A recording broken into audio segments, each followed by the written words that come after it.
खबर की ओर बढ़ेंगे, जहां पर हमने महाराष्ट्र विधानसभा चुनाव के हवाले से बात की। अब आगे बढ़ेंगे जहां पर कि उत्तर प्रदेश में उपचुनाव को लेकर तैयारी शुरू हो चुकी है, जहां पर 10 अलग अलग सीटों पर जो चुनाव है वो होंगे। मैनपुरी में भी एक सीट पर उपचुनाव देखने को मिलेगा। उपचुनाव को लेकर प्रशासन ने तैयारियां तेज कर ली हैं और चुनाव के लिए यहां पर 350 से अधिक मतदान जो है वो केंद्र बनाए गए हैं और यूपी में उपचुनाव को लेकर तैयारी जिस तरीके से शुरू हो चुकी है। चुनाव के लिए 351 मतदान केंद्र बनाए गए हैं और 3,82,000 से अधिक मतदाता यहां पर निकलकर सामने आ रहे हैं। आपको बता दें कि बीते लोकसभा चुनाव के बाद खाली हुई विधानसभा सीटों पर उपचुनाव की घोषणा चुनाव आयोग द्वारा की जा चुकी है। जिस तरीके से यहाँ पर एक प्रेस कॉन्फ्रेंस की गई थी, इस प्रेस कॉन्फ्रेंस में साफ किया गया था कि जो रिक्त पड़ी सीटें हैं उन पर उपचुनाव होंगे, जिसके चलते कि राजनीतिक दलों में सरगर्मियां तेज हो चुकी हैं। उत्तर प्रदेश की अगर बात करें तो 9 अलग अलग सीटों पर चुनाव होने तय हो चुके हैं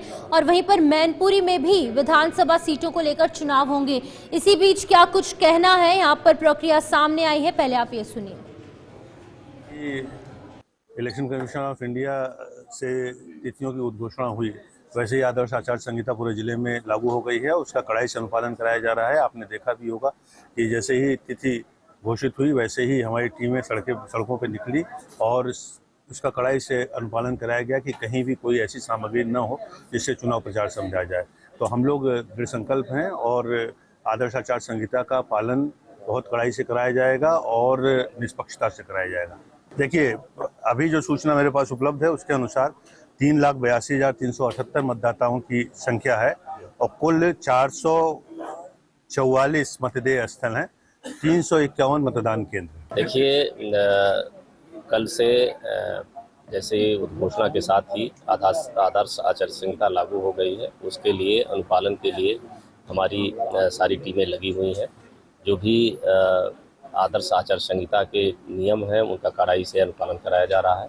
अभी 18 तारीख से नामांकन की प्रक्रिया शुरू हो रही है। उसमें हम लोग जो कलेक्ट्रेट में नामांकन होना है उसमें पुलिस के पुख्ता इंतजाम कर रहे हैं। जो 100 मीटर की परिधि है उसमें प्रॉपर बैरिकेटिंग रहेगी, वहाँ राजपत्रित अधिकारी तैनात किए जाएंगे और जो अनुमन्य वाहन है अंदर 100 मीटर की परिधि में और जो अनुमन्य लोग हैं उतने ही लोग आ सकेंगे। जहाँ तक डिप्लॉयमेंट की बात है, वो पूरे विधानसभा में जो पहले से पैरामीटर हैं जो अति संवेदनशील हाइपर सेंसिटिव होते हैं उन पे पैरामिलिट्री फोर्स की व्यवस्था रहती है। वो अभी हम लोग मांग करेंगे, उसके कार्य की उपलब्धता होगी उसके हिसाब से उनको डिप्लॉय किया जाएगा। साथ ही जो बूथों पर होता है, पोलिंग सेंटर पे होता है, वो जनपद के बाहर का पुलिस बल लगता है और जो हमारे लॉ एंड ऑर्डर में होता है वो जनपद में जो उपलब्ध पुलिस बल होता है उसको लगाया जाता है। तो पूरे पुख्ता इंतजाम इसके सुरक्षा व्यवस्था के किए जा रहे हैं। तो आपने सुना किस तरीके से अधिकारियों द्वारा तमाम चीज़ों को लेकर अपडेट किया जा रहा है कि प्रशासनिक तौर पर तमाम तैयारियां जो है वो पूरी हो चुकी है। अब किस तरीके से चुनाव होंगे, क्योंकि यहाँ पर 3,82,000 से ज़्यादा मतदाता हैं और साथ ही साथ 351 मतदान केंद्र भी बनाए गए हैं। तो अनिल हमारे साथ ज्वाइन हो चुके हैं मैनपुरी से। अनिल, आपसे जानना चाहूँगी किस तरीके से तैयारियाँ वहाँ पर हो रही हैं, क्योंकि पूरे उत्तर प्रदेश में 9 सीटों पर उपचुनाव होने हैं और एक मैनपुरी की सीट भी तय हो चुकी है, क्या कुछ कहेंगे? जी, मैं आपको बता दूं, ये जो है ना उत्तर प्रदेश में 9 सीटों की अगर जो बात करें तो ये करैल विधानसभा सीट जो है ना बहुत ही हॉट सीट मानी जाती है, क्योंकि एक तो समाजवादी पार्टी का ये गढ़ कहा जाता है और तो वहीं जो है यहाँ पर अखिलेश यादव ने इस करैल विधानसभा से जो है ना इस्तीफा दिया है और अब जो है वहाँ पर उपचुनाव होना तय हो गया है और इसके लिए जो है ना शासन और प्रशासन ने अपनी कमर कस ली है और शासन प्रशासन का साफ ये कहना है कि निष्पक्ष रूप से यहाँ पर जो है चुनाव कराया जाएगा और वहीं उनका यह भी कहना है कि जो भी व्यक्ति जो आदर्श आचार संहिता का उल्लंघन करते हुए दिखेगा उसके खिलाफ कानूनी कार्रवाई की जाएगी। जी अनिल, जानना चाहूंगी जिस तरीके से अगर हम बात करेंगे लोकसभा चुनाव की, तो लोकसभा चुनाव में बीजेपी का प्रदर्शन उतना अच्छा नहीं रहा था। अब किस तरीके से रणनीति बनाई जा रही है कि ज्यादा से ज्यादा सीटें इस बार बीजेपी के झोले में आएंगी?